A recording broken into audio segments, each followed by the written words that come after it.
அப்போ வந்து ஹரே கிருஷ்ணா. அப்போ வந்து அவர் வந்து, நான் யுதிஷ்டிரா, இந்த தர்மத்தை வச்சு ஆட்சி செய்யறவரே, நீ வந்து நான் சொல்றத கவனமா கேளுங்க.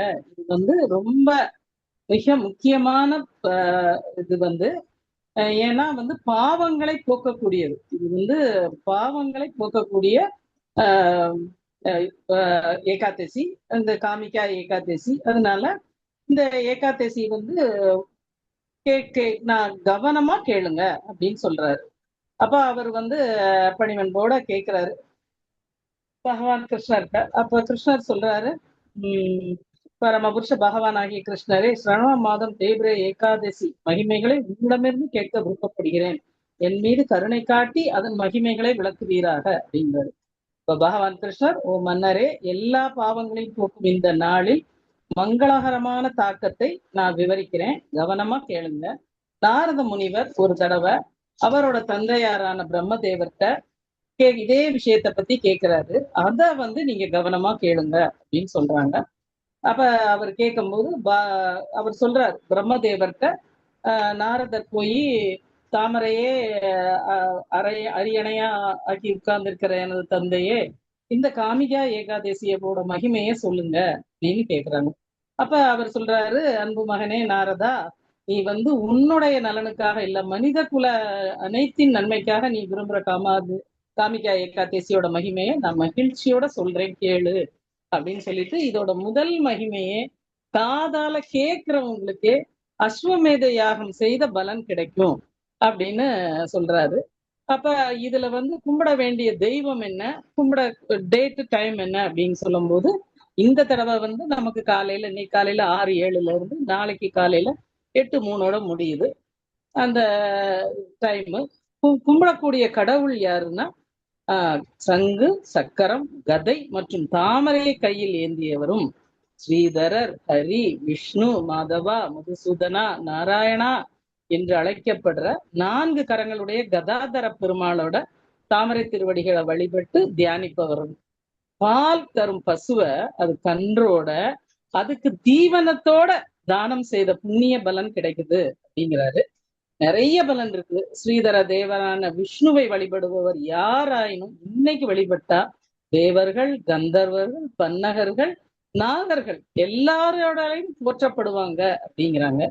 ஸ்ரீஹரியே அவரோட வாயால சொல்லி இருக்கிறாரு, இந்த விரத நாள்ல விரதம் இருக்கிறவங்க ஆன்மீக இலக்கியங்களை படிக்கிறவங்க, அதாவது பாகவதம் வேதங்கள் படிக்கிறவங்களை காட்டிலும் ஈக்குவல் அல்ல ஒரு படி மேலான பலன்களை அடைவாங்கன்னு சொல்லியிருக்கிறாங்க. இந்த காமிகா ஏகாதசி விரத நாள்ல இரவு முழுதும் விழித்து இருப்பவர்கள் வந்து மரண தேவனான யமராஜனோட கோபத்துக்கு ஒருபோகம் ஆளாக மாட்டாங்க. அப்படின்னா என்ன அர்த்தம்னா, அகால மரணமோ துர்மரணமோ கண்டிப்பா அவங்களுக்கு நிகழாது. அந்த இதை வந்து அவர் கேரண்டி கொடுக்கிறாரு. 4 கரங்களுடைய மகாவிஷ்ணுவுக்கு பூஜை ஆராதனை செய்யும் நபர்கள் எந்தெந்த கஷேத்திரத்துல எல்லாம் குளிக்கிறாங்கன்னு பாருங்க. கங்கையில நீராடுறதுக்கு சமம், நைமிசாரண்ய வனத்துல நீராடுறதுக்கு சமம், புவியில கிருஷ்ணர மூலவராக கொண்ட புஷ்கர தீர்த்தரத்துல நீராடி வழிபடுறதுக்கு சமம், பனி சூழ்ந்த கேதார்நாத் சிவதரிசனம் பண்றதுக்கு சமம், சூரிய கிரகணத்தோட போய் நம்ம குருஷேத்திர பூமியில நீராடி பூஜை செய்யறதுக்குள்ள பலன். அது போக விஷ்ணுமூர்த்திகளா கருதப்படுற சாலி கிராமங்களை தன்னகத்தே கொண்ட தெய்வீக நதியான நேபாளத்துல இருக்கிற கண்டகி நதியில நீராடிய புண்ணியம் கிடைக்குது. அதே மாதிரி நம்மளோட முன்னோர்களோ நாமோ முற்பிறவி இப்பிறவியில செஞ்ச பாவங்களுக்கு என்ன செய்ய அப்படின்னு நம்ம அஞ்சினோம்னா, இயன்ற வரைக்கும் இந்த காமிகா ஏகாதசிய நம்ம இருந்தோம்னா, அதுக்கு வந்து தாமரை இலையில எப்படி தண்ணி ஒட்டாம இருக்குமோ அது மாதிரி நம்மளோட பாவங்கள் நம்மளை ஒட்டாம பாவங்களை விலக்கி தருவாங்க இந்த காமிகா ஏகாதசியில அப்படின்னு சொல்றாங்க. கிருஷ்ணஹரிக்கு இன்று ஒரு துளசி இலையை சமர்ப்பிச்சோம்னா, உத்த துளசி இலையை சமர்ப்பிச்சோம்னா 200 கிராம் தங்கம் பிளஸ் 800 கிராம் வெள்ளி தானமா கொடுத்ததுக்கு சமமா. அது போக இன்னைக்கு வந்து ஏகாதசி அன்னைக்கு வந்து துளசி நாச்சாரியும் வணங்குறது ரொம்ப ரொம்ப விசேஷம். அவருக்கு தண்ணி விடுறது, துளசி செடியை நாத்து நடுறது, இல்ல துளசி மாடத்துல செடியை மாத்துறதுன்னா இன்னைக்கு மாத்தலாம். இன்னைக்கு பூத்த புது மஞ்சரி அந்த பூவோட இருக்கிற துளசிய இன்னைக்கு கிருஷ்ணருக்கு சமர்ப்பிச்சா நம்ம வந்து பாவங்கள் அழியறது மட்டும் இல்ல, அவருக்கும் கிருஷ்ணருக்கும் துளசிக்கும் சேர்த்து நெய் தீபம் அல்லாட்டி நல்லெண்ணெய் தீபம் ஏற்றி வழிபட்டா நோய் நொடிகள் போறது மட்டும் இல்ல, நம்ம மேலோகத்துல போய் அவரோட அமிர்தத்தை அருந்துற பாக்கியம் நமக்கு கிடைக்கும் அப்படின்னு சொல்லியிருக்கிறாங்க. அதே மாதிரி கிருஷ்ணரோட இருப்பிடத்தையும் நம்ம அடையணும்னு சொல்லியிருக்கிறாங்க. இன்னைக்கு துளசிக்கு நம்ம எப்பவுமே நம்ம துளசி பூஜை பண்றதே விசேஷம். இன்னைக்கு துளசி பூஜை பண்ணும்போது சித்திரகுப்தன் யமதர்மரோட இவரோட சித்திரகுப்தனாலேயே இந்த புண்ணிய கணக்கை எழுதவே முடியாதாம். அந்த துளசிக்கு ஆராதனை பண்ணும்போது இவர் புண்ணிய பலன்களை எழுதியே கைவலிச்சிருமா, அந்த அளவுக்கு புண்ணிய பலன்கள் அவர் தருவாராம் அப்படின்னு கொடுத்திருக்கு. இவ்வளவு மட்டும் இல்ல, நம்ம இந்த கிருஷ்ணரையும் துளசியும் சேர்த்து நம்ம இன்னைக்கு ஆராதிச்சு இன்னைக்கு இரவுல முழிச்சிருந்து நாம ஜபம் பண்ணி அவரோட கதைகள் அவரோட பிரார்த்தனைகள் பண்ணிட்டு நம்ம இருந்தோம்னா சூரியனை விட 5000 மில்லியன் வெளிச்சத்தோட பிரகாசமான வெளிச்சத்தோட நம்ம புலோக விருந்தாவனம் போகிறதுக்கு நமக்கு வாய்ப்பு கிடைக்கும்னு சொல்லியிருக்கிறாங்க. அது போக பிரம்மஹத்தி தோஷம், இந்த சிசு கொலை, ஒரு ஆதரவற்ற பெண்களை கொலை செய்யற பாவம், அந்த பாவங்கள்ல கூட இருந்து விடுதலை கிடைக்குமா. அதுக்காக இந்த விரதம் இருந்துட்டு போய் இதெல்லாம் செஞ்சா கிடைக்காது. ஆனா முன் பாவத்துல முன் பிறவிகள்ல நம்மளோட முன்னோர்கள் செஞ்ச பித்திரு தோஷங்கள் கூட இதால போகும். கதை சின்ன கதை தான். ஒரு தடவை ஒரு பெரிய செல்வந்தர் இருந்திருக்கிறாரு, ரொம்ப நல்லொழுக்கமா இருந்திருக்கிறாரு, தெய்வ பக்தியோட இருந்திருக்கிறாரு, எல்லாம் இருந்திருக்கிறாரு. ஆனா அவருக்கு முன் கோபம் ஜாஸ்தியா, சட்டுன்னு கோபப்பட்டுருவாராம். அப்படி இருக்கிற பக்கத்து வீட்டுல இருக்கிற ஒரு வைதிகர், வேதங்கள்லாம் படிக்கிற ஒரு வேதியரை சண்டை, ஒரு சாதாரண விஷயத்துக்காக சண்டை போட்டு அவரை கொலை பண்ணிடுறாரு.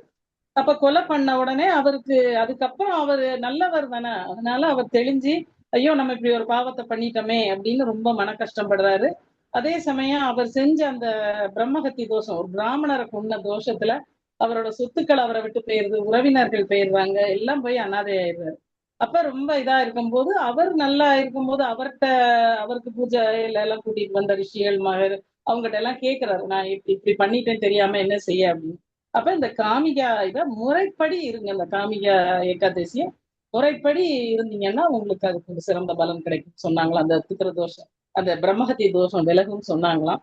அவர் அதை செஞ்சு அவர் முறையா இருந்து மறுநாள் பாரணை, அதாவது பகவானுக்கு பிடித்த பொருள்களை நம்ம சமையல் பண்ணி இன்னைக்கு பண்ணதை இல்லாம இருக்கணும். தானியங்கள் பருப்பு வகைகள், தானியங்கள் இல்லாம பழங்கள், வயதானவங்க, நோயாளிகள் பால் பழம் அப்படி சாப்பிடலாம். முடிஞ்ச வரைக்கும் நைட்டு முழிச்சிருந்து திரும்ப திரும்ப நாம ஜபமோ இல்ல ஒரு பாகவதமோ பகவத்கீதையோ எடுத்து படிச்சீங்கன்னா இன்னைக்கு நல்ல ஒரு பலன் கிடைக்கும்.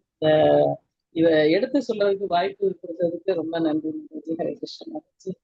எல்லாரும் நம்ம காமிகா ஏகாதசி இருந்து கிருஷ்ணலோகத்துல போய் இதே மாதிரி பஜனை பண்ணுவோம்.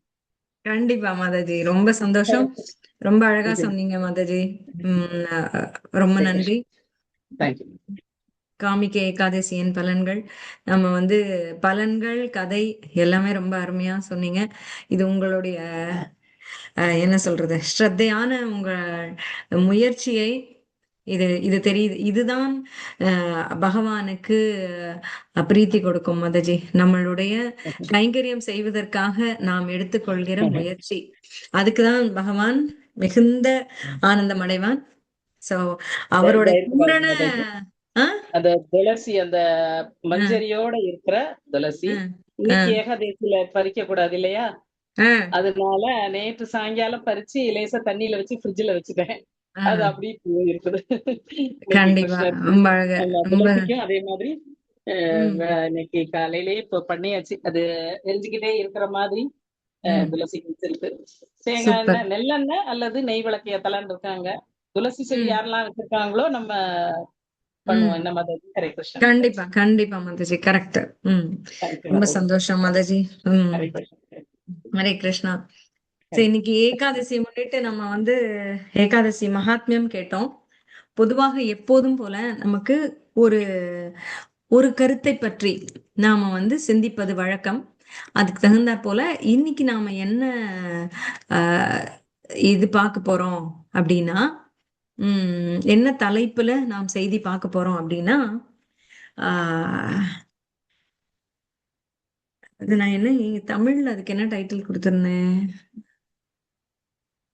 ஒரு நிமிஷம். ஆன்மீக குருவுக்கான வபு சேவையும் வாணி சேவையும் அப்படின்னு. வப்புனா என்ன? வப்புனா என்ன அதுதான் மாதாஜி? வப்புன்னா அதுதான் இன்னைக்கு பெருமையா? இல்ல வப்புங்கிறது வந்து பிசிக்கல் ஃபார்ம். நேருக்கு நேராக இருந்து நாம உடல் உடல் உடலோடு நம்ம உறவு கொண்டு உடலோடு இருக்கக்கூடிய அந்த மனிதராக இருப்பாங்க இல்லையா, அவர்களுக்கு நாம சேவை செய்வது. வப்பு அப்படின்னாலே ஒரு பர்சனல் ஃபார்ம், உடல் கொண்ட உருவம் கொண்டது அப்படிங்கிற மாதிரி வப்புனா. வப்பு சேவையா? வப்பு சேவைன்னா என்ன? சாதம் சமைச்சு போடுறதா இருக்கலாம், அவர்களுக்கு வந்து துணி துவைத்து கொடுப்பதோ, அவர்கள் இருக்கும் இடத்தை தூய்மை செய்வது, இல்ல அவர்களுக்கு வேண்டிய மருந்தை வாங்கி கொடுப்பதோ, இல்ல ஆண்களாக இருக்கும்போது அவர்களுக்கு கை கால பிடித்து விடுவது, எது வேணா இருக்கலாம். சிரம பரிகாரம் எப்படி வேணா செய்யலாம். இப்ப வந்து அவர்கள் ஒரு இடத்துக்கு போறாங்கன்னா அவங்கள கார்ல கூட்டிட்டு போறது, அந்த காலத்துல வந்து அந்த பல்லக்கு என்று சொல்லப்படுகிற இதுல வச்சு தூக்கிட்டு போவாங்க. அதெல்லாம் வந்து குரு கைங்கரியம் தான். இது வப்புவுக்கு செய்யக்கூடிய கைங்கரியங்கள் கூடவே இருந்து, அதுதான் வப்பு. அதாவது குருவுக்கு செய்யற சேவை, குருவுக்கு செய்கிற சேவையத்தான் இன்னைக்கு நம்ம பார்க்க போறோம். குருவுக்கு வந்து நாம வப்பு சேவை மற்றும் வாணி சேவை இரண்டுமாக நம்ம குருவுக்கான ஆன்மீக குருவுக்கான வப்பு சேவையும் வாணி சேவையும்னு பார்க்க போறோம். அதாவது ஆன்மீக குரு அப்படின்னு பாக்குறோம். இதுல சத் சங்கம் அப்படிங்கிறது தான் முக்கியம். வப்பு வாணி அப்படின்னாலே இரண்டும் என்ன? தொடர்பு கொள்வது ஒருவரை. வப்புவாகவும் தொடர்பு கொள்ளலாம், வாணியாகவும் தொடர்பு கொள்ளலாம் நம்ம குரு ஆச்சாரியரிடம். அப்ப சத் சங்கம் அப்படின்றத அதுதான் சொல்றாங்க, அசோசியேஷன். நம்ம எப்படி அவர்களோடும் தொடர்போடு இருக்கிறோம், அசோசியேட்டடா இருக்கோம் அப்படிங்கிறது. அப்ப நாம் கொள்கிற உறவு, அதுதான் அசோசியேஷன். சோ அப்ப நம்ம என்ன உறவு கொள்கிறோமோ அது நம் வாழ்க்கையை நிர்ணயிக்கிறது இல்லையா? இப்ப வந்து விளையாட்டு வீரர்களா இருக்காங்க, வியாபாரிகளா இருக்காங்க, அதுக்குன்னு ஏன் ஒரு அசோசியேஷன் வைக்கிறாங்க? எல்லா கலைஞர்களுக்கும் அவர்களுக்குள்ள ஒரு குழு இருக்கு, ஒரு ஒரு சங்கம் இருக்கு இல்லையா? சமூக ஆர்வலர்களா இருக்கலாம், சமூக சேவகர்களா இருக்கலாம், அரசியலாளர்களா இருக்கலாம், பக்தர்கள் அப்படின்னு இப்படி ஒவ்வொருவரும் சங்கமாக இருக்கும்போது பக்தர்கள் ஒரு சங்கமாக இருக்காங்க. அப்ப பல்வேறு மார்க்கம், பல்வேறு நம்பிக்கை, அனைத்துக்குமே ஒரு சங்கம் இருக்கு. அப்ப யாருடன் இந்த உறவு சிறக்கிறதோ, இப்ப நம்ம இத்தனை அந்த குழுவில் நம்ம இருக்கோம், அந்த குழுவில் இருக்கும்போது அந்த உறவு நமக்கு சிறக்கிறது அவர்களோடு அப்படின்னு பார்த்தா நம்முடைய எண்ணமும் சிறக்கும். அதில் சிறந்தவர்கள் இருப்பவர்களோடு நம்ம உறவு கொள்ளும் பொழுது, இந்த சத் சங்கத்துல எல்லாம் நம்ம பார்த்தோம்னா ஒரு ஆச்சாரியராகவோ இல்ல ஒரு மூத்த பக்தராகவோ ஒருவர் இருக்கும் பொழுது அவரோடு நாம் உறவு கொள்ளும் போது நம்முடைய சிந்தனை சிறக்கும், நம்முடைய எண்ணங்கள் சிறக்கும், அதனால நம்முடைய வாழ்க்கை சிறக்கும், வாழ்க்கை முன்னேறும். அப்ப இது வந்து நம் சுற்றம், இதுதான் நம்ம சொல்லக்கூடிய சுற்றம், நம்முடைய பழக்க வழக்கம் அப்படின்னு சொல்றோம்ல. நம்மை சுற்றி இருக்கக்கூடியவர்கள், நட்பு உறவு, அவர்கள்தான் நம்முடைய வாழ்க்கையை நிர்ணயிக்கிறார்கள். மாறாத ஆழமான பாதிப்புகளையும் ஏற்படுத்துகிறார்கள். இப்ப வந்து தொடுவது தொற்றும் அப்படின்னு வச்சுக்கலாமே. இஃப் யூ டச், அது கண்டேஜியஸ் அப்படின்னு சொல்றாங்கல்ல. நோய்கள்லாம் தொட்டால் தொற்றும், தொடுவது தொற்றும், எதை தொடுகிறீர்களோ அது தொற்றும், ஒட்டிக்கும் இல்லையா? இப்ப நீங்க பாருங்க, ஒருவருடைய குணம் உங்களுக்கு பிடிக்கிறது அப்படின்னு சொல்லி அவர்களோடு நீங்கள் ஒட்டி உறவாடி பழகுகிறீர்கள், அவர்களுடைய குணம் உங்களுக்கு ரொம்ப பிடிக்கிறது, நாளடைவில் அந்த குணம் உங்களுக்கு வரும். இப்ப ஒருவர் பேசுவது உங்களுக்கு பிடிக்கிறது, ஒரு பாணி, ம் இப்ப ஒரு ஊருக்கு ஒவ்வொரு பாஷை இருக்கு இல்லையா? கோயம்புத்தூர் பாஷை, மதுரை பாஷை, இப்ப பெங்களூர்ல கூட தமிழ் ஒரு மாதிரியான பாஷை, வேற மாதிரி பேசுறாங்க. இப்படியாக நம்மளுக்கு பிடிக்குது அப்படின்னா அவர்களோடு நாம் உறவாட அது நமக்கு தோற்றும். நாம் யாருடன் பழகுகிறோமோ அது நம்மை பற்றும். அவர்களுடைய குணம் நம்மை பற்றும். அதாவது நீங்கள் ஒரு நல்ல நட்பை உங்கள் பிள்ளைக்கு பிடித்து கொடுத்து விட்டால், சின்ன குழந்தையா இருக்கும் போது வச்சுக்கோங்களேன், ஒரு நல்ல பிள்ளையோட நட்பு அந்த குழந்தைக்கு கொடுத்துட்டீங்க அப்படின்னா அந்த பிள்ளை எப்படி இருந்தாலும் மாறாது அப்படிங்கிற நம்பிக்கையில, ஏன்னா அவர்கள் வந்து ஒரு பெரிய நல்ல குடும்பத்திலிருந்து வரக்கூடிய பிள்ளை, அது வந்து எந்த விதத்துல மாறாமல் இருக்கக்கூடிய குழந்தை, தவறான வழிக்கே போகாது அப்படின்னா அந்த குழந்தையினுடைய நட்பு உங்கள் குழந்தைக்கு கிடைக்கும் பொழுது உங்கள் குழந்தையும் மாறாது, அந்த நம்பிக்கை இருக்கும். ஏன்னா அந்த குழந்தையின் பாதிப்பு இந்த குழந்தை மேல் இருக்கும், உங்கள் குழந்தை மேல். அது போலதான் தொடுவது தொற்றும். நம்ம வந்து இப்ப அதுக்காக தான் ஆன்மீக தேடல் உள்ளவர்கள் இருக்காங்கன்னு வச்சுக்கோங்க, சிறந்த பக்தர்கள் இருக்காங்க அப்படின்னா அவர்களுடன் சங்கம் கொள்ள வேண்டும். அப்ப அவர்கள் ஒழுங்காக தொடர்ந்த, எப்போதும் விடாமல், கன்சிஸ்டன்சி, சின்சியர், டிசிப்ளின் அப்படின்லாம் சொல்றோம்ல இங்கிலீஷ்ல, அந்த வார்த்தைகள், தொடர்ந்து சிறந்த பழக்கங்களை கொண்டவர்கள், விடாம நல்லது பண்ணுவாங்க. நல்லது பண்றதுன்னு இல்ல, இப்ப அவர்கள் வாழ்க்கை முறையே சிறந்ததாக இருக்குன்னு வச்சுக்கோங்க. இப்போ அது வந்து 16 மாலை ஜபம் பண்ணணும் அப்படிங்கறதுல மாற்றமே இல்லை, எப்போதும் அதே போல ஜபம் பண்ணுவாங்க. அப்புறம் அவர்களுக்கு உள்ள சில சேவைகள் அவற்றை விடாமல் செய்வார்கள். அபியாசம் பண்ணணும், அதாவது பிராக்டிஸ் பண்ணணும். சில விஷயங்களை, பாடல்கள் படிக்கிறாங்க அப்படின்னா அவற்றை பிராக்டிஸ் பண்றது, இந்த மாதிரி சில அபியாசங்கள், பயிற்சிகள். இப்ப நீங்க பெரிய வீராங்கனையா இருந்தா ஓடி பயிற்சி பண்ணணும்னு இருக்குல்ல, அப்ப பெரிய பக்தர்களாக ஆகணும்னா அவங்க பயிற்சி பண்றாங்க, அதனாலதான் அந்த பெரிய பக்த நிலையில் இருக்கிறார்கள் அப்படின்னு. சோ இப்படி அவர்களோடு தொடர்போடு இருந்தால் தொடர்ந்து என்ன பண்ணுவோம், அவர்கள் வழி நடக்கும் போது நாமளும் வழி நடந்து விடுவோம். அவர்களை தொடர்ந்து அவர்கள் வழியை நாம் பின்பற்றுவோம் அப்படின்னு. சோ அது நம்மை தவறான வழியில் இருந்தால் கூட நேர் வழிப்படுத்தும். இப்ப சத்சங்கம், இன்னொரு விஷயம் இந்த சத்சங்கத்துல என்ன அப்படின்னா பாதுகாப்பு. அதாவது நாம தனித்தில்லை, எப்போதும் துணையோடு உள்ளோம் என்கின்ற எண்ணம். அவர்களோடு இருந்து விட்டால் நாம் காப்பாற்றப்பட்டு விடுவோம். நான் முன்னாடி இந்த ஒரு கதை உங்களுக்கு சொல்லியிருக்கேன். அதாவது ஒரு திருவிழா, கவர்மெண்ட் வந்து பல வண்டிகள், பேருந்துகள் விட்டுருக்கு, ஆனாலும் எல்லா வண்டிகளும் கூட்டமாக இருக்கிறது ஒரு ஊருக்கு போறதுக்கு. இப்ப ஜெகநாத் புரி மாதிரின்னு வச்சுக்கோங்களேன். அப்ப தேர் திருவிழா அப்படிங்கும் போது கூட்டம். அது போல இங்க நிறைய பக்தர்கள் கிராமத்துல இருந்து, ஒவ்வொரு சுற்றுவட்டார கிராமங்கள்ல இருந்தெல்லாம் போறாங்க.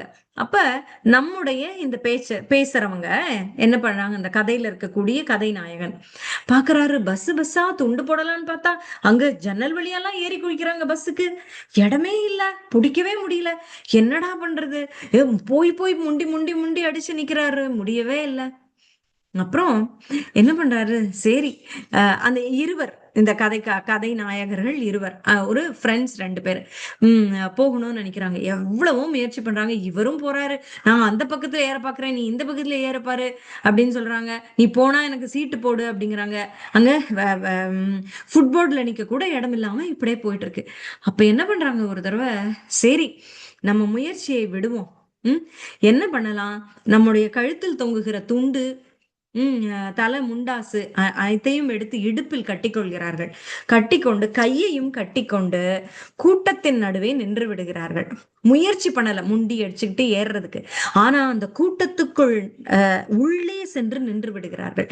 அப்ப அடுத்த பஸ் வரும்போது அந்த சுற்றி இருக்கிற கூட்டம் இவர்களை தள்ளி கொண்டு உள்ளே ஏறி வருகிறது. அப்ப இவங்க ரெண்டு பேரும் பக்கத்துலதான் நிக்கிறாங்க, ஒருத்தர் மிஸ் பண்ணிடக்கூடாது இல்லையா? அது போல அவர்கள் உள்ளே ஏறி விடுகிறார்கள். உள்ள ஏறி பாக்குறாங்க, நம்ம என்ன முயற்சி பண்ணோம், எதுக்குள்ள ஓடணும், எங்க போய் நிக்கணும்னு இவங்க பிளான் பண்ணல, முயற்சி பண்ணல. என்ன பண்ணணும்னு சிந்திக்க கூட இல்லை. அந்த பக்தர்கள் குழாமில் சென்று நின்றார்கள், பக்தர்கள் ஏற்றி விட்டார்கள். அதுதான் சத்சங்கம். நீங்களே நினைக்காவிட்டால் கூட உங்களை அந்த சத்சங்கம் ஏற்றிவிடும். நீங்க முயற்சி செய்து ஏற வேண்டாம், சத்சங்கம் உங்களை ஏற்றும். அப்படியாக அதில் ஒரு பாதுகாப்பு, சுற்றிலும் பக்தர்கள். அப்ப நீங்கள் தவறாக வழிக்கு போக வழியே இல்லை அப்படின்ற, நாம் தனித்து இல்லைங்கிற ஒரு ஒரு ஒரு மனபலம் இந்த சத்சங்கம் கொடுக்கும். நாம எப்போதும் துணையோடு இருக்கிறோம் அப்படிங்கிற எண்ணத்தையும் இந்த சத்சங்கம் கொடுக்கும். அப்புறம் இன்னொரு இந்த சத்சங்கத்துல என்ன அப்படின்னா, அவர்களுடைய எதிர்நீச்சல், சவால், அவர்கள் மேற்கொண்ட போராட்டம், அவர்களுடைய வாழ்க்கை கதைகள், இதையெல்லாம் கேட்கும் பொழுது நமக்கு மன உறுதி வரும், நமக்கு ஊக்கம் கிடைக்கும். அட, அவங்க இப்படி இருந்திருக்காங்களே. பல ஆச்சாரியர்களின் வாழ்க்கை சரிதம் ஏன் படிக்கணும் அப்படின்னா, வாழ்க்கை நமக்கு ஒரு தூண்டுகோலாக அமையும், வழிகாட்டியாக அமையும். அதாவது நேற்று கூட எங்க மியூசிக் கிளாஸ்ல இப்ப திரும்ப அது சனிக்கிழமையா ஆயிருக்கு கிளாஸ், வெள்ளிக்கிழமை இருந்தது. அப்ப அந்த எங்க குரு அவர்கிட்ட நான் சொல்லிட்டு இருந்தேன், இவ்வளோ நாள் கழிச்சு படிச்சிருக்கோம் பிரபு, ஆரம்பிச்சிருக்கோம், எப்படி முடியுமோ தெரியல, எப்படி வரப்போகுதுன்னு தெரியல. நீங்கெல்லாம் சின்ன பிள்ளைலன்னு படிச்சு இப்ப இளம் வயதுக்காரர் தான் அவரு, இப்ப நீங்க ஒரு குரு ஆயிட்டீங்க, எவ்வளோ அருமையா படிக்கிறீங்க, எந்த காலத்துல ஆரம்பிச்சிருக்கீங்க, நாங்க இப்பதான் ஆரம்பிச்சிருக்கோம். நான் நான் சொன்னேன், இப்படி ஆரம்பிச்சிருக்கேன், எப்படி கத்துக்க போறேனோ தெரியல, வருமானு தெரியல உங்க அளவுக்குலாம். இல்ல இல்ல இல்ல வரும் கண்டிப்பா அப்படின்னு சொல்லிட்டு அவர் யாரு உதாரணம் சொன்னார் தெரியுமா? பிரபுபாதர் 68 வயதாக இருக்கும் பொழுதுதான் வெளிநாடு சென்று, அமெரிக்கா சென்று அந்த இஸ்கான் என்ற அமைப்பையே உருவாக்கினார். அந்த வயதுல அவரால் செய்ய முடியும் அப்படின்னா, அது அவருடைய தொண்டர்களாக இருக்கக்கூடிய நம்மால் ஏன் மாத்தாச்சு முடியாது? நம்மளால முடியும், உங்களாலையும் அப்படி நினைக்காதீங்க. அப்படி பார்க்கும்போது உங்ககிட்ட நிறையவே இன்னும் டைம் இருக்கு அப்படின்னு சொன்னார். அது போல ஒருவருடைய வாழ்க்கை நமக்கு தூண்டுகோலாக இருக்கும். உண்மையாகவே எந்த வயதும் ஜாஸ்தி கிடையாது. It is never too late. எப்ப வேணா ஆரம்பிக்கலாம் பக்திய. அப்படியாக இப்ப ஹரிதாஸ் தாக்கூர் அப்படின்னு பாக்குறோம். அவர் பிறந்தது இஸ்லாமியராக, ஆனா நாம ஜபம் செய்தார். அதை கண்டு கோபம் கொண்ட அந்த இஸ்லாமிய மன்னன் என்ன பண்ணா, ஆட்களை வைத்து அவர் 22 சந்தைகள், அந்த ஊர்ல இப்ப பஜார்னு ஒவ்வொரு நிறைய பஜார் இருக்கலாம் ஊர்ல இல்லையா, ஒவ்வொரு பஜார்ல 4 தெருக்குகள் சந்தியில வச்சு அவரை அடின்னு அடிச்சான், சாட்டை அடித்தான். நீ மாறணும், நீ எப்படி அந்த ஜபம் பண்ணக்கூடாதுன்னு. ஆனாலும் அவர் ஜபத்தை விடல. மேற்கொண்டு என்ன பண்ணார், அவருடைய பிரார்த்தனையில் தன்னை அடிப்பவர்களுக்கான நன்மையை வேண்டினார் அப்படின்னு சரித்திரம் சொல்லுது. அப்ப நமக்கு எத்தனை அடிகள் வருது வாழ்க்கையில அப்படின்னு நம்ம அடிகளைத்தான் பெரும்பாலும் என்றோம். நமக்கு நல்லது இருக்கோ இல்லையோ, நல்லது இருக்கதையும் என்றோம். ஆனா அந்த நமக்கு வருகிற அடிகளை நாம் மறப்பதே இல்லை. எனக்கு அப்படி அடிச்சாங்க, என்னை இவ்வளவு கெடுதல் பண்ணாங்க, இதெல்லாம் நம்ம நிறைய யோசிக்கிறோம். அப்படி யோசிக்கும் பொழுது அவ்வளவு தொந்தரவு கொடுப்பவர்களுக்கும் சேர்த்து பிரார்த்தனை பண்ணணும்னு நினைக்கலாம், இந்த ஹரிதாஸ் தாக்கூரனுடைய கதையை கேட்கும் போது. இல்லையா? அப்புறம் சனாதன கோஸ்வாமி, அவரும் வங்காள நவாப் அரசவையில அமைச்சராக இருந்தார். அவருக்கு ஒரு நவாபுக்கு இத்தனை நாளா வேலை செய்கிறோமே, ஆனால் அவருடைய மனது சைத்தன்ய மகாபிரபு கிட்டேயே இருக்கு. அவருக்கு கைங்கரியம் செய்யணும் அப்படின்னு தான் தோணுது. இந்த பௌதிக வாழ்க்கையை துறந்துட்டு போயிடணும் அப்படின்னு இருக்கு. அதனால ராஜினாமா கொடுக்கிறார். ராஜினாமாவை ஏத்துக்கல அந்த நவாப். அவனுக்கு இப்படி ஒரு திறமைசாலியான ஒரு அமைச்சர் தன்னை விட்டு போவதை அவனால் தாங்க முடியவில்லை. இது நீ என்ன பண்ற, உன்னோட நோக்கம் என்ன பெருசு? அதுக்காக நீ இவ்வளவு பெரிய அமைச்சர் பதவியை துறந்து விட்டு போறேன்னு என்கிறாய். உனக்கு அது பெருசு இல்ல, ஆனால் என்னுடைய அரசவைக்கு நீ முக்கியம், நீ போனா நான் என்ன பண்ணுவேன் அப்படிங்கிற ஒரு ஒரு ஆத்திரம் வருகிறது அவனுக்கு. இவர் என்னை கைவிடுகிறார் அப்படின்னு அவனுக்கு ஆத்திரம் வருகிறது அந்த நவாபுக்கு. அதனால் அவரை சிறையில் இடுகிறார். சிறையில் இட்டவுடன் அவர் எத்தனையோ முயற்சி பண்ணுகிறார், ஆனாலும் அந்த முடியல. ஆனாலும் இவர் வந்து செல்வந்தரும் கூட, சரியா? அதனால அவர்கிட்ட இருக்கக்கூடிய சில தங்க காசுகள் எல்லாத்தையும் அந்த காவலாளிகள் இருப்பாங்க இல்லையா, அவர்களுக்கு கொஞ்சம் கொடுத்துட்டு, லஞ்சமா கொடுத்துட்டு வெளியேறார், தப்பிச்சிடுறார் சிறையில இருந்து. அப்படி போய் சைத்தன்ய மகாபிரபு கிட்ட சேர்ந்துக்கிறார் அப்படின்னு பாக்குறோம். இதுல இருந்து நாம ஜபம் செய்வதற்கு பெக் பாரோ ஸ்டீல் சாண்ட் அப்படின்னு சொல்லுவாங்க. அதாவது நீ என்ன பண்ணுவியோ தெரியாது, ஜபம் பண்ணு அப்படின்னு. அது போலதான் இது. இது நாம சொல்ற இந்த பெக் பாரோ ஸ்டீல் சாண்ட் ஒரு சின்ன விஷயம். நீங்க ஒண்ணு அன்றாட ஜபத்துக்காக நம்ம ஒரு சின்னதா சொல்றோம், ஆனால் இவர் சொன்னது, இவர் செய்தது வாழ்க்கையில் மாபெரும் முடிவு. இப்ப உயிரை பணயம் வைத்து அவர் வெளியேறுகிறார். சிறையிலிருந்து ஒரு கைதி வெளியேறினால் சுட்டு விடுவார்கள். அந்த காலத்துல சுடுறாங்களோ, வாழை வச்சு தலையை சீவுறாங்களோ, அப்படியான ஒரு அபாயம் இருக்கக்கூடிய ஒரு முயற்சி. அதை சனாதன கோஸ்வாமி செய்தார். அதை செய்து நான் எப்படியும் என்னுடைய வாழ்க்கையின் லட்சியம் சைத்தன்ய மகாபிரபுவுக்கு கைங்கரியம் செய்வது அப்படின்னு தன்னுடைய சந்நியாசம் எடுத்து அவரோட போய் சேருவது அப்படின்னு அனைத்தையும் துறந்து விட்டு அவரிடம் சென்றார். நீங்கள் சொல்வதை நான் கேட்கிறேன். இப்படிப்பட்ட ஆச்சாரியர்கள், குருமார்களின் கதைகள் நம்மை திடப்படுத்தும், நேர்படுத்தணும். நாம தவறாக அதுக்குதான் இந்த ஆச்சாரியர்கள் கதையெல்லாம் உன்னிப்பா கேட்கணும். என்ன ஆச்சு உங்க லைஃப்ல அப்படின்னு. இப்படியாக இவ்வளவு கஷ்டப்பட்டு பண்ணியிருக்காங்க, நமக்கு வரக்கூடிய சின்ன சின்ன கஷ்டங்களை நம்ம பெரிய கஷ்டம்னு நினைக்கிறோமே அப்படின்னு. அதனால நம்ம செய்யாம இருந்துருந்தோம். அதனால நம்ம வந்து நம்முடைய செயல் சரியானதுன்னு நினைச்சுக்கிட்டுறோம். ஆமா, எனக்கு இவ்வளவு கஷ்டம் இருக்கு, நான் எப்படி பண்ண முடியும், எனக்கு இது பாசிபிளே இல்ல. இவ்வளவு தடைகளையும் மீறிதான் இத்தனை பெரிய மகான்களும் பக்தி செய்தார்கள். அப்ப நான் செய்யாமல் இருக்கிறேனேன்னு உறுத்தணும், நம்மளுக்கு செய்யணும்.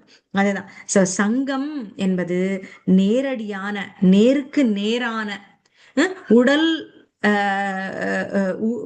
உடல் உடல் உருவோடு இருக்கக்கூடிய ஒருவருடன் தொடர்பு வைத்துக் கொள்வது ஒன்று. அதை மட்டும் குறிக்காது சங்கம் அப்படிங்கிறது. இன்னொரு சங்கம் தான் வாணி. வாணிங்கிற சங்கம் என்ன? வாணி அப்படின்னா என்ன அப்படின்னா வார்த்தைகள்.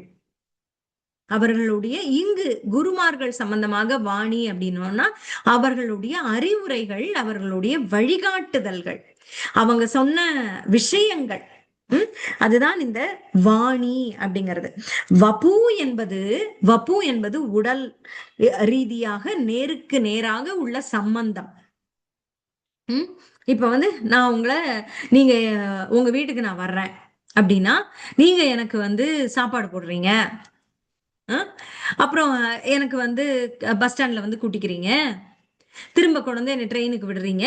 இதெல்லாம் இந்த வபுவுக்கு நீங்கள் செய்கிற உதவி. அதே இது நான் எங்கேயோ இருந்துகிட்டு இதை பண்ணிடுங்க மாதாஜி எனக்காக, இதை கண்டிப்பா பண்ணுங்க அப்படின்னா அதை அந்த மாதாஜி சொல்லியிருக்காங்க, நான் அதை செஞ்சே தீருவேன் அப்படின்னு நீங்க செஞ்சீங்கன்னா என்னோட வாணியை நீங்கள் கேட்கிறீர்கள் என்று அர்த்தம். என் வாணிக்கு நீங்கள் சேவை செய்கிறீர்கள் என்று அர்த்தம். அதே இது என்னுடைய வபுவுக்கு சேவை அப்படிங்கிறது நேரடி. இப்ப நான் ஏன் நேரடியாகன்னு சொல்றேன், என்னைய உதாரணம் சொல்றேன் அப்படின்னா நான் பெரிய ஆளுங்கிறதுக்காக இல்லை.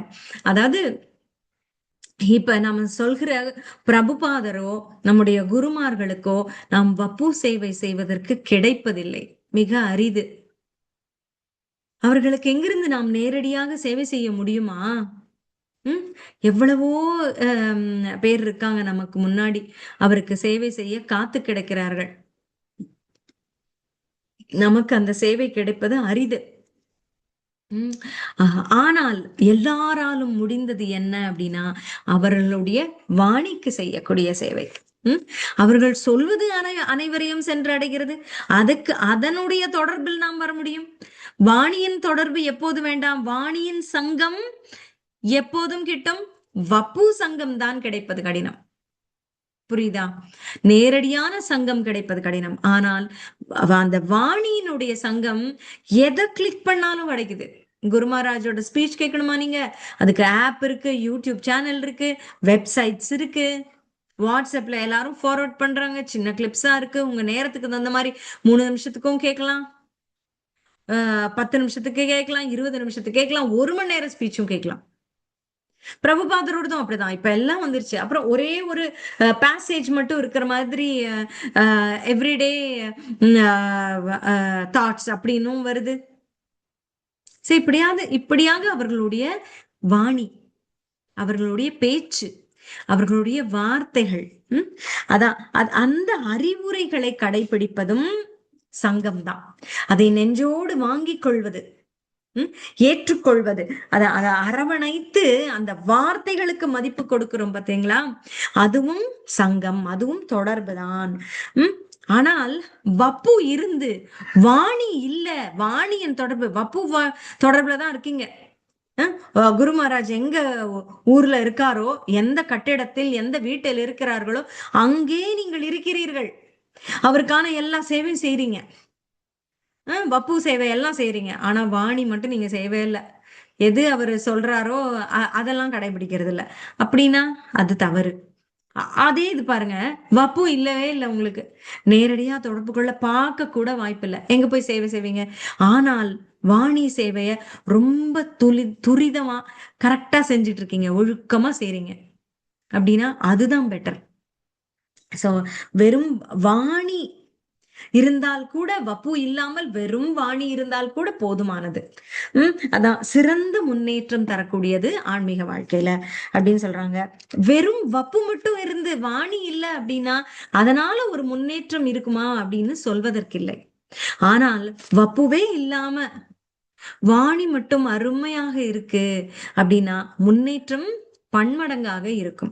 அப்ப ஸ்ரீல பிரபுபாதர் என்ன சொல்றாரு அப்படின்னா, சிலர் வந்து அவர் இருக்கும் காலத்துல அவரோட வப்புவுக்கே ஏங்குவாங்களாம். பிரபுபாதர் எப்ப வர்றாரு, நான் போறேன், நான் கூட இருக்கணும், நான் தான் இன்னைக்கு இந்த சேவை செய்யணும் அப்படின்னு போட்டி போட்டுக்கிட்டு சேவை செய்ய போவாங்களாம். அப்ப ஒட்டிக்கொண்டே இருக்கணும்னு நினைப்பாங்களாம். அதை வந்து என்ன சொல்வாராம், நீங்கள் எனக்கிட்ட வந்து சேவை செய்யணும்னு போட்டியிட வேண்டாம். எப்போதும் செய்து கொண்டிருக்கிறவர்கள் சீராக செய்து கொண்டிருக்கிறார்கள், விட்டுருங்க அப்படிங்கிற ஒரு கண்டெக்ஸ்ட்ல அவர் என்ன சொல்வாராம், அது வந்து கொசுவானது மன்னர் மடியில் அமருவது போன்றது. என்ன பலன்? அது வந்து உட்காருவதனால் அந்த மன்னருக்கு என்ன பலன் கொடுக்கும்? நீ சும்மா வந்து ஒட்டிக்கணும்னு நினைக்கிறதுனால அந்த மன்னருக்கு ஏதாவது பலன் இருக்க போதா? இல்ல, மாறாக அவர் ரத்தத்தை தான் குடிக்கும், அவருக்கு தொந்தரவா தான் இருக்கும். ஏன்னு பாருங்க, இது பிரபுபாதர் தன்னோட ஒவ்வொரு நேரமும் அவருக்கு வந்து மிக முக்கியமானது. ஒரு நொடியும் அவருக்கு ப்ரெஷியஸ் ரொம்ப. அவர் வந்து டிராவல் போறாரு, நிறைய எழுதுறாரு கண் விழிச்சு, அப்புறம் நிறைய ஸ்பீச் கொடுக்குறாரு, ஒவ்வொரு சீடர்களுக்கும் வந்து கவுன்சிலிங் பண்றாரு, அட்வைஸ் கொடுக்கணும், அவங்க கேட்கிற கேள்விகளுக்கு எல்லாம் பதில் சொல்லணும். அவர் அப்பெல்லாம் வந்து கடிதம் எழுதுவதுதான் இருக்கும் நிறைய, எவ்வளவோ பேருக்கு கடிதம் எழுதணும். அப்படிலாம் இருக்கும்போது அவருடைய என்ன சொல்ற உதவியாளர்கள் வெவ்வேறையா மாறிக்கிட்டு இருந்தாங்கன்னா மற்ற எல்லாருக்கும் வாய்ப்பு கொடுக்கணும் அப்படிங்கிறதுக்காக அவர் வந்து பலரையும் மாற்றிக்கொண்டே இருந்தா எப்படி சாத்தியமாகும்? அவர்களுக்கு இதுதான் சேவைன்னு ஒவ்வொருத்தருக்குமே அவர் எடுத்து சொல்லி சொல்லி வேலை வாங்கணும் அப்படின்னா கஷ்டம் இல்லையா? வேலை தெரிந்த ஒருவர் அவருடைய உதவியாளராக இருந்து விட்டால் அவருடைய வாழ்க்கை சுலபமாகிவிடும் அன்றாட வாழ்க்கையில. அதை விடுத்து இல்ல நான் எல்லாருக்கும் வாய்ப்பு கொடுக்கணும், அவன் ஆசைப்படுறான், இவன் ஆசைப்படுறான், லைன்ல நிக்கிறாங்க, கியூல நிக்கிறாங்க உங்களுக்கு சேவை பண்றதுக்கு அப்படின்னு சொல்லி ஒவ்வொருத்தரையா கூப்பிட்டா அனைவருக்கும் அவர் எடுத்து சொல்ல வேண்டும். அது தொந்தரவாக தானே அமையும். இந்த நேரத்தையும் சாப்பிடும், அவருடைய நேரத்தை நிறைய எடுத்து விடும். சோ அதனால அவர் என்ன சொல்வாரா, நீங்க தேவையில்லாத இது போல யோசிப்பதற்கு என்னுடைய வாணி எப்போதும் உங்களோடு இருக்கிறது, அந்த வாணியை கடைபிடித்து அதனுடைய சங்கத்தை எடுத்துக்கொள்ளுங்கள்னு சொல்வாராம். அதாவது அவர் சொல்றார் கடைசி காலத்துல, I am always present with you in the form of my words அப்படின்னு சொல்றார். என்னுடைய வார்த்தைகள் மூலமாக நான் எப்போதும் உங்களுடன் இருக்கிறேன். இப்போ நம்மளுக்கு ஒரு கனெக்ஷன் விட்டு போன மாதிரி இருக்கு அப்படின்னா, நம்மளுக்கு இப்ப ஞாபகம் இருக்கா உங்களுக்கு? அந்த காலத்துல லெட்டர் நம்ம நிறைய எழுதுவோம். நாலாமே கூட ஹாஸ்டல்ல இருக்கும்போது எங்க அப்பா அம்மா ஞாபகம் வந்தா, அவங்க முன்னாடி எழுதின லெட்டர்ஸ் இருக்கும். அப்ப இன்னும் வரல, இந்த வாரம் எங்க அப்பா கிட்ட இருந்து லெட்டர் வரல, எங்க அம்மா கிட்ட இருந்து லெட்டர் வரல அப்படின்னா, எல்லாரும் அந்த அம்மா லெட்டர் கொடுக்கும்போது எங்க வார்டன் லெட்டர் கொடுப்பாங்க சாயங்காலம். அங்க நாங்க அசம்பிளி ஹால்ல சேருவோம். அப்ப லெட்டர் டிஸ்ட்ரிபியூஷன் நடக்கும். நம்மளே போயெல்லாம் தேடி எடுத்துக்க முடியாது, அவங்க கொடுப்பாங்க. அப்ப ஒரு ஒரு சர்டிபிகேட் கிடைக்கிற மாதிரி, ஒரு அவார்டு கிடைக்கிற மாதிரி நாங்க போய் நான் எங்க பேரு கூப்பிட்டோன்னு அப்படி குதூகலமா எல்லாரும் பார்ப்பாங்க. ஓ, இன்னைக்கு உனக்கு லெட்டரா, இன்னைக்கு உனக்கு லெட்டரான்னு. அத்தனையும் பிரித்து படிக்கப்பட்டிருக்கும் என்ன. அது சும்மாமா அவங்க அப்படி எல்லாம் கொடுத்துட மாட்டாங்க. யார்கிட்ட இருந்தெல்லாம் வராது லெட்டர். அம்மா அப்பா கிட்ட இருந்தோ இல்ல மாமா அப்படின்னு ஒரு பெரியவங்க கிட்ட இருந்து ஒரு கௌரவமான முறையில் வருகிற லெட்டரா தான் இருக்கும். சோ அதை வந்து அந்த வார்டன் பிரிச்சு கொடுப்பாங்க, நாங்க போய் வாங்கிப்போம். அப்ப அது ஒரு பெரிய அவார்டு மாதிரி இருக்கும். ஓ, நமக்கு லெட்டர் வந்திருக்குன்னு. வராத நாட்கள்ல திரும்பவும் அந்த பழைய லெட்டரை எடுத்து படிச்சோம்னா, அவர்கள் கூட இருப்பது போல அப்பா ஞாபகம் வரும்போது அவற்றை எடுத்து படிக்கும்போது, அப்பா இதெல்லாம் சொன்னாரு, அப்பா சொன்னதை நம்ம திரும்ப, அப்பா என்ன சொல்லியிருப்பாரு, நல்லா படிமா, புக்ஸும் படிக்கிறத நிறுத்தாத, உன்னோட நிறைய எனக்கு அந்த மாதிரி ஏதோ இன்ஸ்ட்ரக்ஷன்ஸ் இருக்கும் இல்லையா. பணத்தை பார்த்து செலவழி, ஒரு தடவைக்கு 2 தடவை யோசிச்சு ஒரு பொருள் வாங்கு, ஃப்ரெண்ட்ஸோட நல்லா பழகு, யாரையும் எடுத்தெறிஞ்சு பேசாத, சோம்பலா இருக்காத, காலையில வெள்ளனா எந்திரிச்சிரு, தினமும் ஒழுங்கா குளிச்சு ட்ரெஸ் எல்லாம் துவைச்சு நல்லா இது பண்ணி வச்சுக்கோ, அங்கங்க போட்டுறாத, தொலைச்சிடாத, இந்த மாதிரிதான் இருக்கும். சரி, இது பார்க்கும்போது அம்மா அப்பா நம்ம கூடவே ஒரு முறை இருந்ததாக நம்ம நினைக்கிறோம் இல்லையா. அதேதான் இப்போ நாம வந்து பிரபுபாதர் நம்ம கூட இல்ல, கிருஷ்ணர் நம்ம கூட இல்ல அப்படின்னு நினைக்க வேணாம். கிருஷ்ணருடைய வார்த்தைகளையும் நம்முடைய குரு பிரபுபாதராக இருக்கலாம், ஜெயபாதக சுவாமி மகாராஜா இருக்கலாம், ராதாநாத் சுவாமி மகாராஜா இருக்கலாம், சாரு சுவாமி மகாராஜா இருக்கலாம், எந்த மகாராஜா இருந்தாலும், லோகநாத் சுவாமி மகாராஜ் யாராக இருந்தாலும், அவர்களுடைய எழுத்துக்கள் பேச்சுக்கள் அவற்றை கேட்கும் பொழுது அவர் நம்மோடு இருப்பது போன்ற உணர்வு நமக்கு வரும். அவற்றை நாம் கேட்கும் பொழுது அவருடைய அருகாமையை நாம் உணர முடியும், அவருடைய பாதுகாப்பை நாம் உணர முடியும். அதுதான் இங்க வந்து, நான் என்னுடைய வார்த்தைகளின் மூலமாக வாயிலாக உன்னோடு எப்போதுமே இருக்கிறேன், வார்த்தைகளின் ரூபமாக நான் உன்னோடு எப்போதும் இருக்கிறேன் அப்படின்னு சொல்றார் பிரபுபாதர். இது எவ்வளவு உண்மை. அவர் எல்லாட்டையும் நான் போயிட்டாலும் என்னுடைய வார்த்தைகள் உங்க கூட எப்போதுமே இருக்கு அப்படின்னு சொல்றாரு. சோ அதுதான் நமக்கு தாரக மந்திரமாக நம்முடைய குருவினுடைய வார்த்தைகள் நமக்கு இருக்கு அப்படின்னு சொல்றது. சோ இப்பதான் நம்ம கிருஷ்ணர் வார்த்தையா இருக்கலாம், பிரபுபாதர், சைத்தன்ய மகாபிரபு, நம்முடைய குரு மகாராஜர், யாராக இருந்தாலும் அவர்களுடைய வாணியின் மூலமாக நாம் எப்போதும் தொடர்பில் இருக்க வேண்டும். சோ அவர்களுடைய பேச்சுக்களை கொஞ்சமேனும் நாம கேட்கணும் டெய்லி.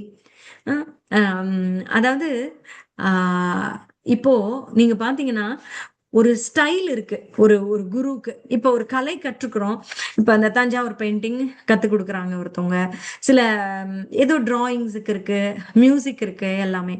அப்ப அந்த குரு எதை போதிப்பார் தன்னுடைய சிஷ்யர்களுக்கு அப்படின்னா, தன்னுடைய பாவனை, தன்னுடைய மூடு, தன்னுடைய ஸ்டைல், அத போதிப்பார் இல்லையா. இப்போ நீங்க வந்து ஒரு ஒரு கவிஞருக்கு, ஒரு எழுத்தாளருக்கு உதவியாளராக இருக்கீங்க அப்படின்னா, அவருடைய அந்த பாணி உங்களுக்கு வரும், உங்களுக்கு புரிஞ்சுக்குவீங்க. நீங்கள் எழுத தொடங்கினால் அவர்களுடைய பாணியிலேயே எழுதுவீர்கள். இப்ப பாருங்க, சில பெரிய இசைக்கலைஞர்கள்லாம் இருக்காங்க. இப்ப வந்து டி.கே. பட்டம்மாள் அப்படி சொல்றாங்க, அவங்களோட சிஷ்யர், அவங்க கூடவே இருந்த சுதா ரகுநாதன் அப்படி சொல்றாங்க, அவங்க தானே? இல்ல எம்.எல். வசந்தகுமாரி, அவரோட அசிஸ்டண்டா இருந்தவங்க சுதா ரகுநாதன். சோ அது போல அவங்களோட பாணியை அவங்க பிடிச்சிருப்பாங்க. சோ அவங்க வந்து ஒரு சிஷ்யரை உருவாக்குவாங்க. இது போல இருக்கும் பொழுது நாம குரு மகாராஜரின் ஒரு உணர்வை நாம் உணர்ந்து அதனை நாம் வாங்கி கொள்ள வேண்டும். அவ்வளவு மர்சிஃபுல் நம்ம மகாராஜர்கள்லாம். ம் அந்த குரு மகாராஜர்களுடைய செய்திகளை நாம படிக்கும் பொழுது அவர்களுடைய மூடு நம்மளுக்கு தானா வந்து சேரும். இப்போ ராதாநாத் சுவாமி மகாராஜ் அவருடைய பேச்சுக்களை கேட்கும் பொழுது அவருடைய அந்த கருணை நம்மை வந்து பற்றும். நாம மற்றவர்களுடன் பேசும் பொழுது நமக்கு எந்த அளவு கருணை இருக்க வேண்டும், கருணையோடு பேச வேண்டும்ங்கிறத நாம கிரகிப்போம், அதை நம்ம வாங்குவோம் இல்லையா? நம்ம யாரை பார்த்து பார்த்து கற்றுக்கொள்கிறோமோ அதே பாணியை தான் நம்ம கத்துப்போம் இல்லையா? இப்ப பாருங்க, ஹேண்ட் ரைட்டிங் திருந்தணும் அப்படின்னா என்ன பண்ணுவோம்? நல்ல ஹேண்ட் ரைட்டிங் இருக்கிற ஒரு புக்கு வாங்குவோம். முதல் லைன்ல அவங்க எழுதியிருப்பாங்க, கீழே நம்ம அதையே பார்த்து பார்த்து எழுதுவோம். அது போல எங்களுக்கு ஸ்கூல்ல ஒரு பொண்ணு அப்படிதான் எழுதுவாங்க. போர்டுல எழுதி போட சொல்லுவாங்கல்ல அந்த காலத்துல எல்லாம், அதை பார்த்துதான் நம்ம காப்பி பண்ணிக்கணும் நோட்ல. அப்ப அவ ஹேண்ட் ரைட்டிங் ரொம்ப அழகா எழுதுவா. அதனுடைய தாக்குதல் என்னோட ஹேண்ட் ரைட்டிங்ல இருக்குன்றது என்னோட ஃபீலிங். ஏன்னா அவளோட ஜாயிண்ட் ஹேண்ட் ரைட்டிங் ரொம்ப அழகா இருக்கும். அப்படிதான் அவ எழுதி போடுவா. அதை பார்க்கும்போது அதுதான் நம்ம பார்த்து எழுதுறோம் அப்படிங்கும்போது அது நமக்கு வரும். அது போல இப்ப ஒரு மியூசிக் டீச்சர் இருக்காருன்னா அவர் பாணியை தான் நம்மளுக்கு சொல்லி கொடுப்பார். இப்ப விளையாட்டு எதுலையுமே அது போல இந்த குரு மகாராஜரை நாம் ரொம்ப நெருக்கமாக அவருடைய வாணியை நாம் பின்பற்றுவோமானால் அவருடைய அந்த குணமானது நமக்கு வரும். அதை டிரான்ஸ்மிட் பண்ணணும் அப்படிங்கிறது தான் அவருடைய நோக்கமும். நம்முடைய அதாவது அவர் தனி நம்ம தனின்னு இருக்கக்கூடாது. தன்னை போலவே தன்னுடைய சிஷ்யர்களும் ஆக வேண்டும் என்றுதான் பிரபுபாதரும் நினைத்தார். அனைத்து குருமார்களும் அதைத்தான் விரும்புகிறார்கள். அப்ப நம்முடைய வப்பு கிடைக்காவிட்டாலும் வாணி கிடைக்க வேண்டும். வாணியினுடைய சேவையை நாம் நம்முடைய குருவுக்கு செய்தாக வேண்டும். வாணி சேவை அப்படின்னா அவருடைய வார்த்தைகளை கேட்டு பின்பற்றுதல், அவ்வளவே. சரிங்களா? இதுதான் இன்றைய விஷயமாக நம்ம பாக்குறோம். உங்களுடைய கேள்விகள் ஏதாவது இருந்தா கேட்கலாம். ஹரே கிருஷ்ணா. மிக்க நன்றிமா.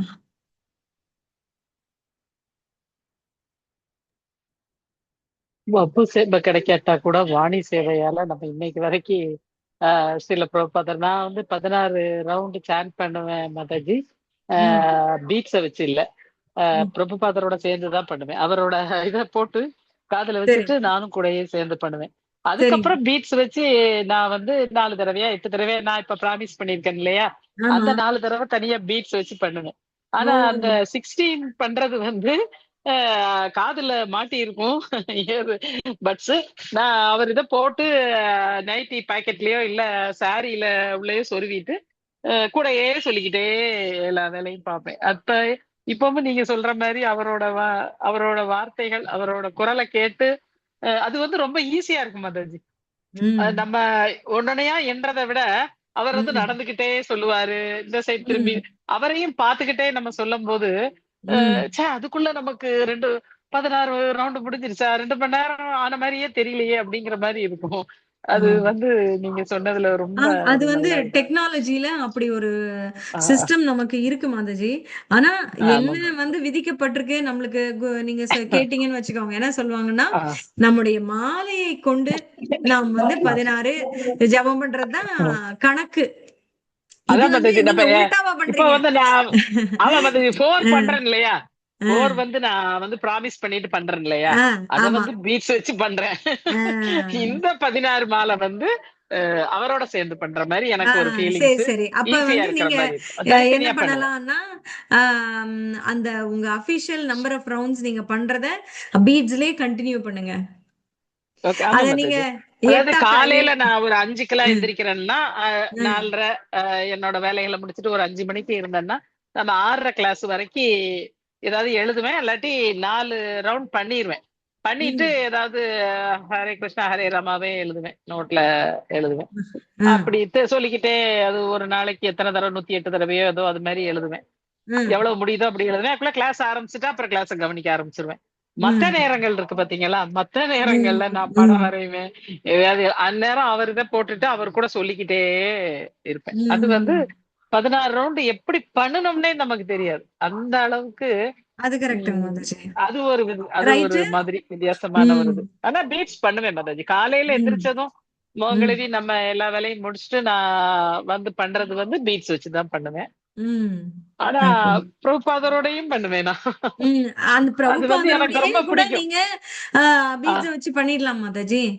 பண்ணலாம் அது மாதாஜி. நீங்க பண்ணீங்கன்னா சொல்றது நீங்க கரெக்ட். வந்து இன்னும் கொஞ்சம் மற்ற இது எல்லாம் உங்களுக்கு அந்த பிளஷரும் இருக்கும், அவரோட சேர்ந்து பண்றோம் அப்படிங்கறதும். அதே சமயத்துல டிஸ்டர்பன்ஸே நீங்க இருக்காது. அந்த பீட்ஸ்ல அது வந்து பண்ணின மைண்ட் நீங்க பலனும் பண்றது கிடைக்கும். பண்ணும்போது பீட்ஸ்ல பண்ணிட்டீங்கன்னா அதுவும் வந்து ஓகே மாதாஜி. சிறந்த இதாவும் ஆகி ஓகே. போயிடும். அந்த ம் பலன் நமக்கு கிடைக்கும். ஆமா ஆமா கரெக்ட் மாதாஜி. அதுதான் சிறப்பு. அதாவது அவரை போட்டுக்கிட்டே நம்ம சொல்லும் போது எனக்கு வந்து மைண்ட் டைவர்ட்டே ஆகாது. யாரு வந்து சூப்பர். என்ன பேசினாலும் டிவி கரெக்ட் ஓடினாலும் யார் வேணாலும் எனக்கு வந்து அவரது காதுக்குள்ள விழுந்துகிட்டே இருக்கிறதுனால கரெக்ட் மாதாஜி. அது வந்து எனக்கு ஒரு சரி, அதனால நீங்க எனக்கு அது வந்து அப்படியே பழக்கமாயிடுச்சு. இதுல நீங்க வாணி அப்படின்னு இன்னைக்கு நம்ம எடுத்திருக்கிறதுல லிட்ரலா ம். அவருடைய குரலையே நீங்க இங்க ஆமா ஆமா முன் காட்டுறீங்க. இதுவும் ஆமா மாதாஜி. சரியான இதுதான். இன்னொன்னு வாணிங்க வார்த்தைகள் அப்படிங்கிறது நம்ம வழிகாட்டுதல்களையும் சொல்றோம். ம், ம். சரிங்களா? அவரு அதுல இந்த சின்ன சின்ன கிளிப்பிங்ஸ் வரும் இல்லையா, அதுவும் நான் கேட்பேன். ம் எல்லாரதையும் கேட்பேன். ஜெயபாதரோட பழையது, இப்ப உள்ளது, இப்ப பேசுறதையும் இங்கிலீஷ்ல பக்கத்திலே தமிழ்ல டிரான்ஸ்லேட் பண்ணி வரும். ம் அதுவும் கேட்பேன். ஆனா ம் என்னமோ எனக்கு ஸ்ரீல பிரபுபாத ரொம்ப என்ன ம் சொல்றது, ரொம்ப ரொம்ப பிடிக்கும் மாதாஜி எனக்கு. அவரை ரொம்ப கண்டிப்பா பிடிக்கும். கண்டிப்பா அதனால கண்டிப்பா அவர் என்ன சொன்னாலும் ஸ்டூபிட்னு சொல்றாரு, இடியட்னு சொல்றாரு. அது கூட நமக்கு கேட்க நல்லாதான் இருக்கும். கண்டிப்பா கண்டிப்பா. அது அவரோட இது கேட்பேன் மாதாஜி. ஹரே கிருஷ்ணா மாதாஜி. எஸ் எஸ் அது நீங்க கண்டிப்பா. வாணின்னு சொன்ன உடனே எனக்கு அது வந்து யா யா அப்படியே நினைவு வந்துச்சு. ஹரே கிருஷ்ணா மாதாஜி. கண்டிப்பா. அவருக்கெல்லாம் நம்ம சேவை செய்யறதுன்னா கனவுல கூட இனிமேல் முடியாது. இருந்திருந்தாலும் கூட கனவுல செய்ய முடியாது. ஆனா இது ம் வந்து நம்மால ம் இந்த சேவையை நம்ம கேட்கிறோம் இல்லையா? ஆமா அது ரொம்ப நல்லா இருக்கு. தேங்க்யூ மாதாஜி. ஹரே கண்டிப்பா. கிருஷ்ணா மாதாஜி. ஹரே கிருஷ்ணா. ஹரே கிருஷ்ண மாதாஜி. சொல்லுங்க. பிரபுபாதர் வந்து டெம்பிள்ல அவரோட மந்திரம் போயிட்டே இருக்கும் மாதாஜி. அந்த ஆடியோல அங்க வச்சிடுவாங்க. அது ம் கேட்டுக்கிட்டே கூட ஜெபம் பண்ணுவோம். அந்த குரல் அவ்வளவு நல்லா இருக்கும் மாதாஜி. ம் அது அப்புறம் கொஞ்ச நேரம் இருந்து நானும் ஜெபம் பண்ணிட்டு வந்துருவேன். ம் அதுக்கப்புறமா வீட்ல வந்து இந்த மாதிரி ஷார்ட்ஸ்ல குட்டி குட்டி கிளிப்பிங்ஸ் வரும். அதுல அவரு கண்ணுன்னு பேசுவாரு. அந்த குரல் அவ்வளவு நல்லா இருக்கும் மாதாஜி. ம் அவர் சொல்றது இங்கிலீஷ்ல தான் சொல்றாரு. நமக்கு ம் கொஞ்சம் புரியுது, கொஞ்சம் புரியலன்னு வச்சுக்கலாம். ம் நல்லா இருக்கும் மாதாஜி. அந்த சரி, தினம் அந்த தினமும் போட்டு விஷயம் போட்டு ஏதாவது உங்களுக்கு மனசுல நின்னது ஏதாவது சொல்லுங்க. அதுல ஏதாவது மனசுல நின்ன விஷயங்கள் ஏதாவது இருக்கா? சாண்டிங் பண்ண சொல்றாரு மாதாஜி. ம் ம் அவரும் நின்னுகிட்டே சாண்ட் பண்ணதும் நான் அந்த கிளிப்பிங்ல பார்த்தேன். அதே ம் மாதிரி சாண்டிங்க சின்சியரா பண்ணணும். முதல்ல சாண்டிங், அதுக்கப்புறம் தான் மத்த மிச்ச சேவைகள் சேவை. எல்லாமே. கரெக்ட். முதல்ல இந்த அது எல்லாம் ம் இன்னும் கொஞ்சம் ரொம்ப இங்கிலீஷ் ஃப்ளூயன்சி இருக்கிறது யா கொஞ்சம் கொஞ்சம் புரியல. பட் ரிப்பீட்டடா நான் 2 வாட்டி தள்ளி தள்ளிட்டு கேட்டுக்கிட்டே இருப்பேன் மாதாஜி. யா யா யா ஓகே. கரெக்ட் மாதாஜி. இப்போ ரொம்ப சந்தோஷம். இந்த மாதாஜியோட ஏகாதசி கிளாஸ் நான் விட்டுட்டேன், பார்க்கவே கேட்கவே இல்ல. நான் ரெக்கார்ட் பண்ணிருக்கேன், இன்னைக்கு அனுப்பிச்சு விடுறேன், அனுப்புங்க மாதாஜி, நான் கேட்கிறேன். போடுறேன். ம் நானு யா போன் பார்க்கவே இல்லை, மேல உட்காந்து புக்கு படிச்சுட்டே இருந்தேன். கீழே வந்து அப்புறம் போன் பாக்குறேன், கிளாஸ் ஸ்டார்ட். 7 மணிக்கு தானே கிளாஸ் ஸ்டார்ட் நினைச்சிட்டே இருந்தேன் நானு. சரி, ஓகே மாதாஜி. அனுப்பிச்சு தேங்க்யூ விடுறேன். மாதாஜி. ஓகேம்மா, ரொம்ப சந்தோஷம். ஓகேம்மா. வாஞ்சா கல்பதரோபஸ்ச கிருபா சிந்துभ्य एव च पतितानां पावनेभ्यो वैष्णवेभ्यो नमो नमः. ஹரே கிருஷ்ணன். மகேஸ்வரிமா, ராதாராணி, சுதா எல்லாரும் வந்தது ரொம்ப சந்தோஷமா. நான் ஒரு 9 ம் பேருக்கு நீங்க போட்ட உடனே இன்னைக்கு 5 மணி கிளாஸ்னு பத்மாவதி மாதாஜி எல்லாத்துக்குமே போட்டேன் மெசேஜ் ம் தனியா. ம் கிளாஸ் ம் ஆரம்பிச்சது கிளாஸ் ஸ்டார்ட் ஆயிருந்து எல்லாருக்கும் 5 மணிக்கு போட்டேன் மாதாஜி. ஆனா கம்மியா ம் தான் வந்தாங்க. பரவாயில்ல. அதான் வருது. இன்னைக்கு என்னோட 3 ஸ்டூடெண்ட்ஸ் வந்திருக்காங்க. இவங்க 3 உங்க பேரும் ஸ்டூடெண்ட்ஸ் என்னோட வந்திருக்காங்க. அவங்க தேங்க்யூ. ஹரே அவங்க ஹரே கிருஷ்ண கிருஷ்ணா. என்னோட மாதாஜி. குரூப்ஸ்லயும் ஹரே போட்டிருந்தேன். கிருஷ்ணா மாதாஜி. ஹரே ஓகே. கிருஷ்ணா. ஆஹ் இது வந்து டிஃப்ரெண்ட் டைமிங்ஸ்ல போட்டிருக்கோம் இன்னைக்கு. இல்லைன்னா வர்றதுனால பொதுவா 7 மணிக்கு இருக்கும்.